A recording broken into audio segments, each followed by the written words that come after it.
Andrew Miller, Tarik LaCour from Hook'emHeadlines.com. We are coming back at y'all today with a look ahead at summer workouts. Some of the summer enrollees, give our thoughts on that group of about a dozen new additions to the program. And we can talk a little bit of recruiting here as well, because this was a huge recruiting weekend. Texas hosted their elite camp, had a few dozen 2025, 2026 visitors on campus this weekend. A number of offers handed out, and of course we landed the first 2025 commit, four-star quarterback KJ Lacey, blue chip out of Alabama. Really nice snag, top 5 ranked quarterback in the country in the 2025 class out of SEC country. But yeah, Tark, what are some of your thoughts on summer ball, recruiting trail, things like that? Well, it's good to have everybody here, everybody healthy with no real issues there. Very interested to see how these last 10 guys fill in with the other recruits that we already had. I think you will hear something out of Raptor sooner rather than later. You'll see something out of Jelani McDonald sooner rather than later. When the Griffins are saying, hey, I like this guy and I want to see him on the field, that you kind of don't argue with that. And yeah, so excited to see that. Hopefully everyone's still staying in shape. It looks like per Inside Texas and other places that the coaching staff feels like the team is hungry, that they're ready to do install faster so they can run more of the playbook. I mean, something to think about here is that Sark has probably only run like 40% of his offense. If you wonder, like, why doesn't this offense look like the Alabama offenses of 2021? Well, it's because you had back-to-back new quarterbacks who hadn't really played before in a new offense, who hadn't been learning that offense. So, back-to-back with, Casey Thompson went through the spring and the summer, then started. Quinn Ewers went through the spring and summer, then started. So now that you have a full year under your belt, now you can do more. So excited to see how that all plays out. I'm still very interested to see how much Sark can do in recruiting for 24, how good of a floor he sets for the class. Because I think this can potentially, Georgia is going to get the number 1 class, but Texas has like a ceiling of the 2 class if they get the Hudsons and the Colin Simmonsons of the world and the Corian Gibsons and people like that who I think are going to keep moving up. So we'll see but that's the ceiling. So what's the floor going to be? And I think the floor is really set in the summer with what you end up getting. So we'll see how he does there. But I think he blew us all away stealing KJ Lacey out of Saraland, Alabama. I've lived in Alabama. I've seen that area. So, that's a very diehard Alabama part of the state. And Auburn.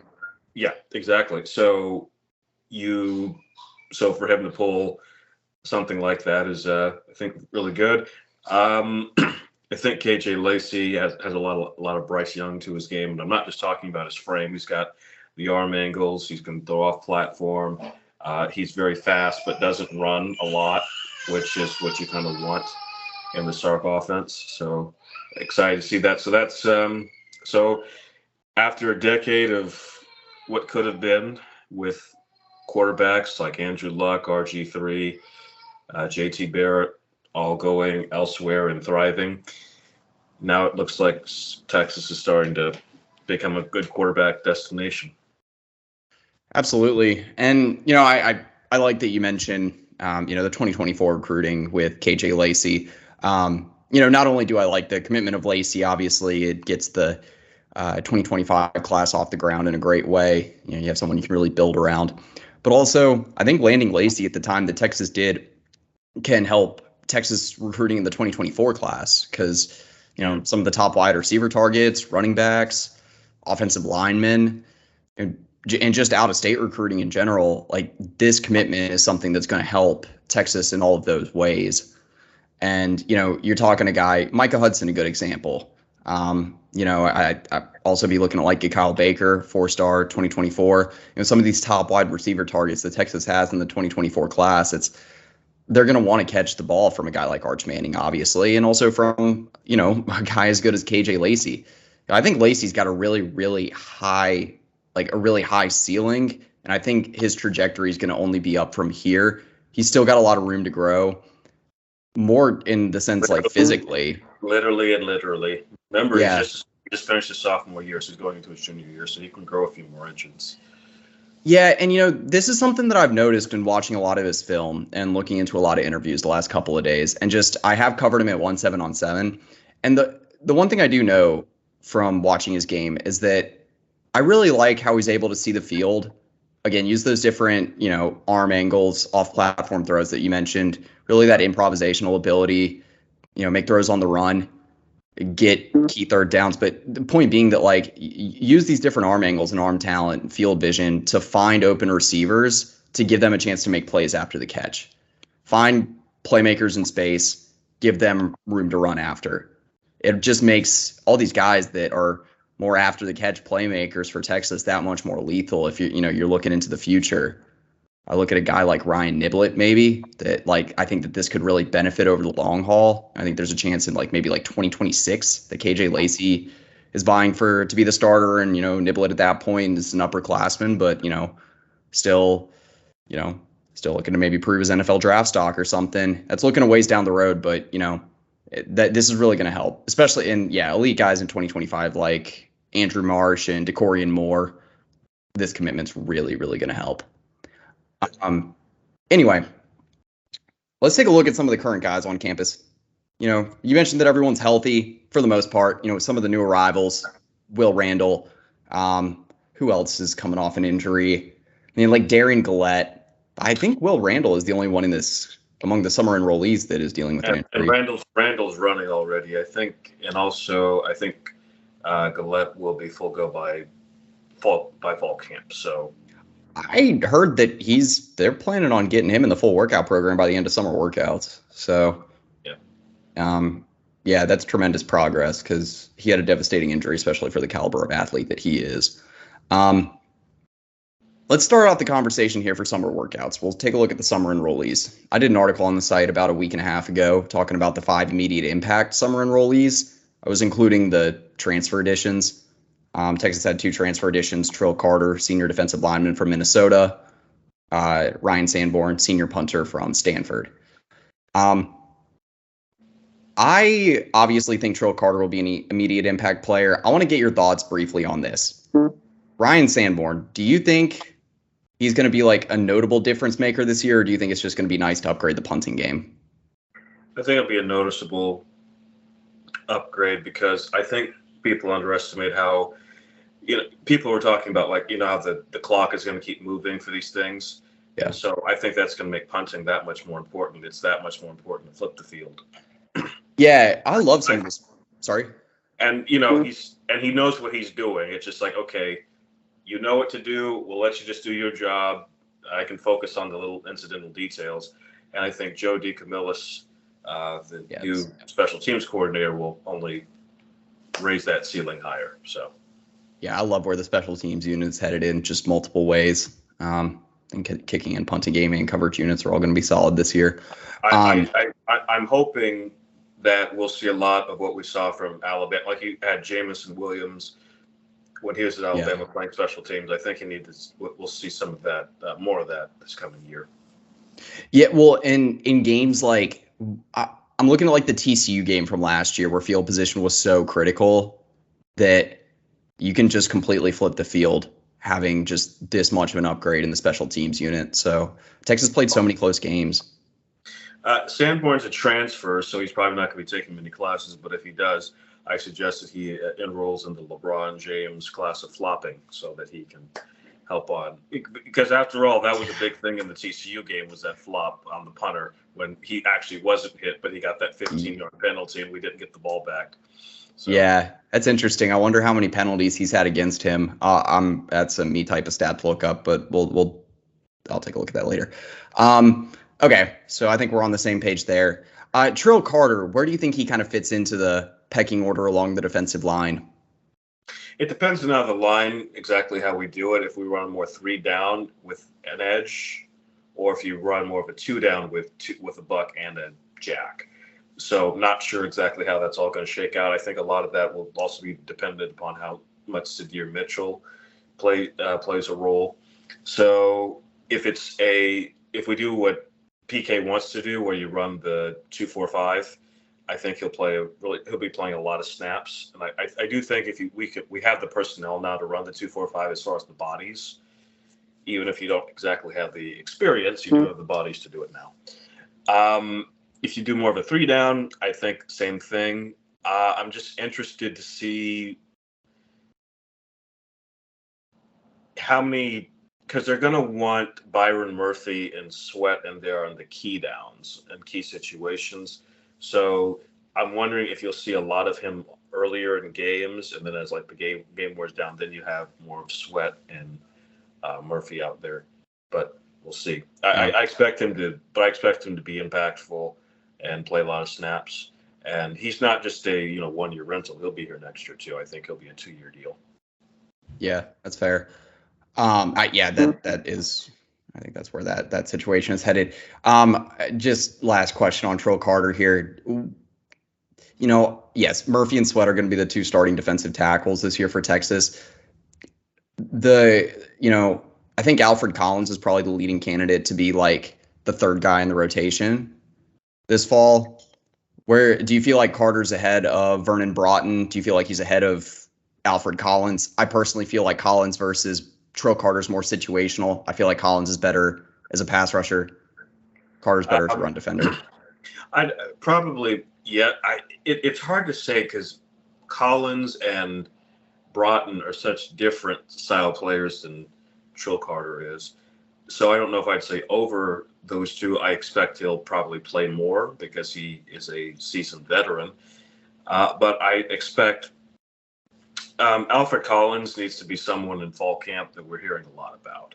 He needs to have, if we're hearing he's finally playing up to his potential, he's finally getting his motor right, then Texas can will have the talent to make a run at the playoff this year, I think.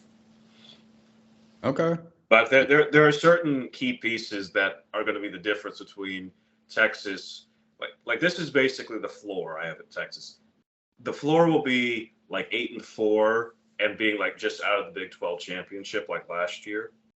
And then the ceiling, I think, is Texas being in the Final Four. I can see Texas getting into the playoff. I don't know that I'd see them beating anyone in the playoff because all the other teams I could think of getting in the playoff, I don't know if Texas is beating Michigan or Ohio State or Clemson or Georgia or USC. Well, I think Texas could beat USC, but that's another story. LSU I like as a potential playoff team this year too. I know we're divided on LSU. So other potential impact guys. We talked about Carter. We talked about Sanborn. You mentioned Derek Williams. I think that's an obvious one that, like, if he comes in and just blows people away from day one in summer workouts, I guess we've already had day one. But, if we're hearing a lot about him over the next 2 months, including fall camp, I mean, do I think he's going to be a day one starter at Texas? No. But if we're hearing that much about him, it's going to be really hard to keep him off the field. That's the fact of the matter. Yep. I think I posed the question to you about safety position last time. So, yeah, I don't think we need to spend too much time on Derek Williams. The other 2 players that I named as potential immediate impact guys for Texas from this class, one was Tassili Akana. I think that he could be an impact player coming off the edge, potentially, if he, makes some leaps during summer workouts. I just think there's so many freshmen that will have a chance to make an impact along the defensive front. If he's able to be an impact pass rusher, we're not keeping him off the field. I guess that's what I'm trying to say here. Any person who's going to be an impact pass rusher is going to be hard to be kept off the field because there aren't any impact pass rushers outside of Baron Sorrell. So, yeah, that's what I think there. I don't know about Akana this early because he was so light. But if he gains a few pounds or if he's already gaining weight and people feel good about it, then I guess you could try it. He's one I wish was an early enrollee. I felt the same way about Ethan Burke last year. Yeah, that's fair. The last one I named was Spencer Shannon. I know that's a weird one, but It's not due to the 12 personnel. It's not, and due to our lack of tight end depth. I mean, we have JT Sanders and Gunnar Helm, and that's it. They can be viable blockers, I think, at the tight end position. And then it's Spencer Shannon. He's at least got the frame to be able to do it, and blocking is the more solidified part of his game. So I would say he's like third up in the depth chart in terms of blocking tight ends. So I guess we're on the same page there. Yeah, and I think they'll if they don't in the times when they don't have it, I think you'll see Cam Williams or someone else out there who can. I mean, I guess you got Paul Chris in the mix. He definitely knows how to make some interesting personnel adjustments. I think we'll see a lot of those type of just bludgeoning type of personnel movements. I'd like to see maybe some Jaden Chapman out there. That'd be fun. He was a good pulling guard. Okay, any other immediate impact guys you feel like among the summer enrollees? I guess you could see Niblett on punt kick return, but I think even that's kind of shut down with Xavier Worthy and back at punt returner, and then at kick returner you're gonna have Jaden Blue and Keelan Robinson. I do think that someone will break a kick return for a touchdown this year. That'll be good. That would be nice. Yeah. Yeah, the only other name that I wanted to mention was Samaje Burrell. Again, I think that there's an opportunity to get like maybe a 2-deep spot if he really blows people away. Because otherwise, I think it's like, at least a middle linebacker, I think that could be held down by Leona Lafau. And so, yeah, but I think Lafau's going to be a solid backer for multiple years at Texas. So I think Burrell is too. I think Anthony Hill will eventually just become the Micah Parsons player at Texas, which is you don't have a position, we'll just put you where we need you. He's like, he's like, actually, you can play some safety today. You go back there. Yeah, that's true. I mean, I mean, Hill was my favorite recruit out of this class, and he just blew me away in the spring game. I was like, okay, we got a guy here. Okay, let's take a look now at summer workouts just in general. I did 2 articles over at the site. It was one with an underclassmen focus, one with an upperclassmen focus, talking about players with the most to prove. I mean, I think there's some obvious ones. You mentioned Ethan Burke, Sadir Mitchell. Those were 2 guys that I included on the list. Among upperclassmen, I think it gets a little bit more difficult to pick out because you would hope that most of the upperclassmen at this point don't need to put in a ton of work during summer workouts. They've been through the workout program multiple years now. Still, I think guys like Vernon Broughton and Keaton Crawford are 2 names that stick out to me on guys that still have a little bit left to prove, not only in the workout room. I think actually Broughton, I think the weight room is where he really needs to get down to work. He finally needs to even out his body, man. I think getting that core strength and the base stronger needs to be a priority. And then for Keaton Crawford, we saw him in spring ball make some strides, but I think he's still got to be able to get down to work in the film room and kind of figure out what his role is in this defense and where he can thrive. Yeah, I think I agree with you, Vernon Broughton and Keaton Crawford. Crawford, I think his problem is actually not going to be as much about him per se. It's going to be if Jalen Catalon can be healthy or not. If Catalon's healthy, I think that he's not going to come off the field much because I think he's going to be the kind of guy who's just going to make plays. Broughton, he played a lot last year. I guess he'll play a lot this year. I mean, he's got to show some more versatility as a pass rusher. Another upperclassman, I think he has a fear of being forgotten, is Isaiah Nair. The thing is, we have the new toy with A.D. Mitchell, and so people forget how much Isaiah Nair was going to be there. And here's a person who is already a starter, but I think it's going to be interesting is Hayden Connor, because interesting. Push Connor at center. And I'm thinking there's a chance that they do, because the way that Sark likes to run, and also the way I think Chris is going to help him run, they're going to need more out of the interior guys, and that starts at center. So it's really interesting, the whole Hayden Connor thing now, especially with the addition of Paul Chris. So actually, I don't know if you remember back this far. Hayden Connor, prior to committing to Texas, actually one of his top schools was Wisconsin. He had visited Wisconsin multiple times while Chris was still the head coach there. He's that big body, longer arm interior offensive lineman that not only Kyle Flood likes, but also that Chris likes.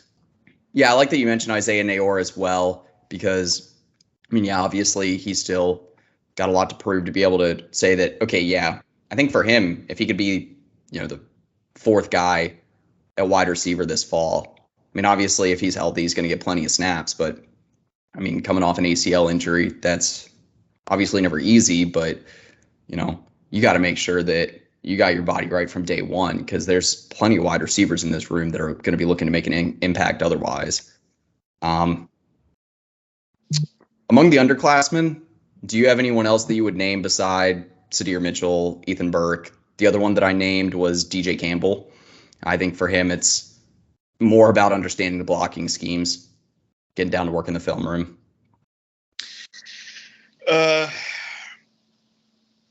I can't think of anybody else. Any of the true freshmen? Some of the early enrollees? I think it's going to be hard to keep Jonte Cook off the field. Yeah, that's fair. Yeah, obviously Darian Gillette, this is going to be a big summer for him, just to be able to, continue to get his body right and get in position to, to potentially get some snaps this fall, but I would like to see him more of like taking strides next off season, but still find a good launch point this year. The one among the early enrollees that I almost included him on the list of most to prove during summer workouts is Colton Voshik.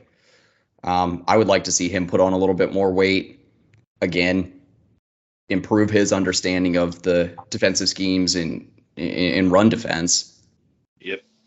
Here's one, Jamon Tapp. Yeah.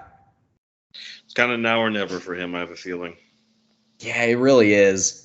And I guess you could all, I'm not saying now or never, but I'm just in terms of guys that I would like to see step up during summer workouts. If I'm looking in the defensive backfield, Jalen Gilbo and Malik Muhammad.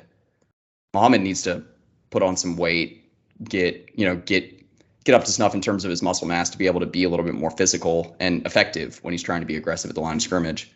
And Gilbo, that guy's been constantly injured since the Oklahoma State game last fall.